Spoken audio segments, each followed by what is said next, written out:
Hello, it's Watchlist Wednesday. And there's a couple things I have in the works that will likely make Watchlist Wednesday in the future. But today I want to talk about something kind of dear to my heart that brings me joy. Um, I grew up in a family where we had magazines in our house. So my mom was an avid checkout magazine buyer, as was I. And my dad got National Geographic and we always got Reader's Digest and things like that. So as an adult, I always had magazines in my house, some that I subscribed to and some that I just bought on a whim from time to time. I reduced the number of magazines I had significantly about 10 years ago because I recognized that it was wasteful and that it wasn't sustainable at the time for what I was getting. And I just wasn't reusing them in a way that I felt good about. And then when I moved to Sweden and then to Germany, they were just hard to get in an English language magazine that I loved.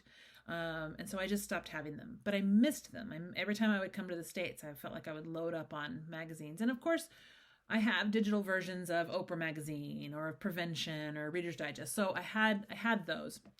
But when I moved to the UK, I was like, I wonder if I could get one of my favorite magazines, just the one. And it turns out I have two magazines that I'm getting now. And I want to go on record to say now that every other magazine I love, I get in the digital format.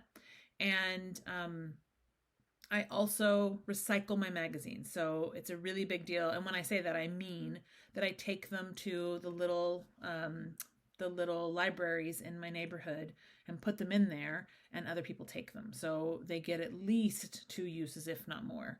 I also donate. I have donated a couple of them since I've been here. I've donated a couple of them to my local, the ortho doctor that I've been to see. I've taken him and said, "Do you want these magazines?" And they're like, "Yes, please." So they take them, and because they're fairly new, I don't give them magazines from 3 years ago. I give them magazines from the last month.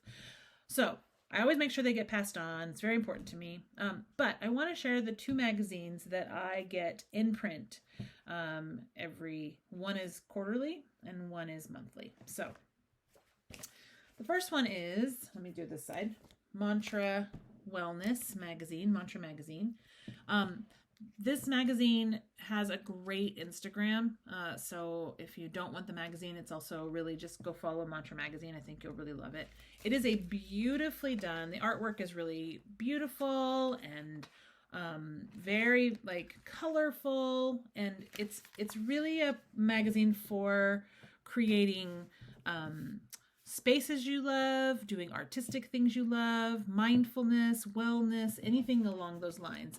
Lots of great quotes and things that'll inspire you. So this is a magazine. It's every quarter, and I just really love it. So for instance, some of the topics on this version of it says why middle-aged women need to get louder, functioning as a highly sensitive person, why empaths are targeted by narcissists. Yikes.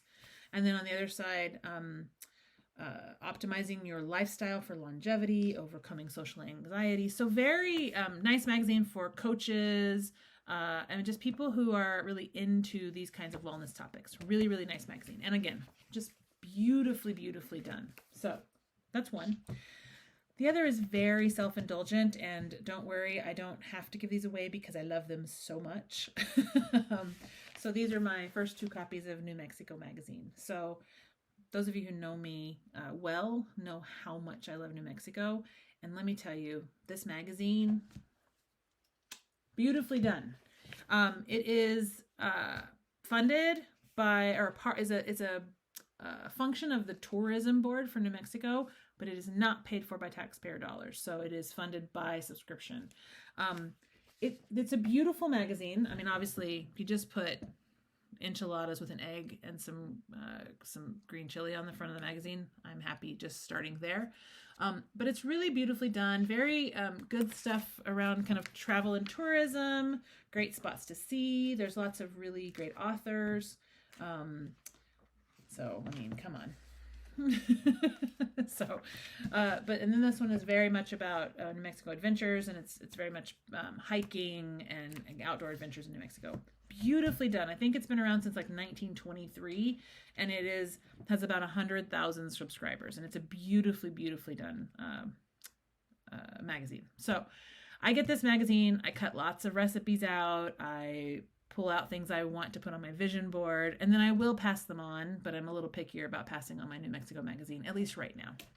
So the reason I share this is not so that you go out necessarily and buy New Mexico magazine or Mantra magazine, but because there are small pieces of media that can be really inspirational and helpful to us, right? That bring us joy, and whose joy we can pass on to someone else. And that for me is what these two magazines do. They enable me to really be inspired with the beautiful pictures and landscapes and familiar things that I love, but also to pass them on to others, to cut things out, to share them, to put them on my vision board. So that is my Watchlist Wednesday for today. I hope that if you have something like that you say, wow, that would bring me great joy, and I can do it in a small measure. I don't need to have 18 subscriptions, but I could have 2, right? Or if a digital magazine will make you happy, like go find a magazine or a subscription like this that you can just get once a month and say, I'm gonna put my brain to rest for a few minutes. I highly recommend it. So I will see you next Wednesday for Watchlist Wednesday. Those of you who are doing the book club for the 4 Agreements, tomorrow I will post asking for any questions or topics you'd like me to discuss on Friday. And then on Friday I will go live and discuss the introduction and first chapter of the 4 Agreements. And you're not far behind. We're only talking about 23 pages, people. So there's still time for you to catch up. So I will see you all live on Friday. Have a good rest of the Wednesday.